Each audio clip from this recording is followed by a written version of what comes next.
एक बूढ़ी माई थी। वह बहुत ही गरीब और दृष्टिहीन थी। उसके एक बेटा और बहू भी थे।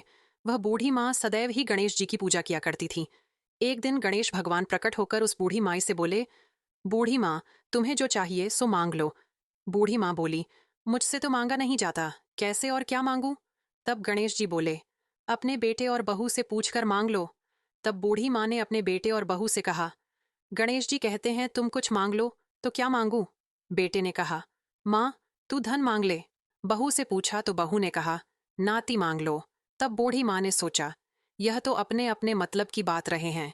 अतः उस बूढ़ी माँ ने पड़ोसियों से पूछा तो उन्होंने कहा, हे बूढ़ी माँ, तुम थोड़े दिन ही जियोगी, क्यों तुम धन मांगो या नाती मांगो?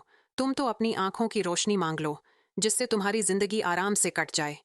इस पर बूढ़ी माँ बोली, यदि आप प्रसन्न हैं तो मुझे 9 करोड़ की माया दो, निरोगी काया दो, अमर सुहाग दो, आंखों की रोशनी दो, नाती पोते दो और सब परिवार का सुख दो और अंत में मोक्ष दो। यह सुनकर गणेश जी बोले, हे बूढ़ी माँ, तुमने तो मुझे ठग लिया। फिर भी जो तुमने मांगा है, वचन के अनुसार वह तुम्हें श्रम मिलेगा। और यह कहकर गणेश जी अंतर्ध्यान हो गए।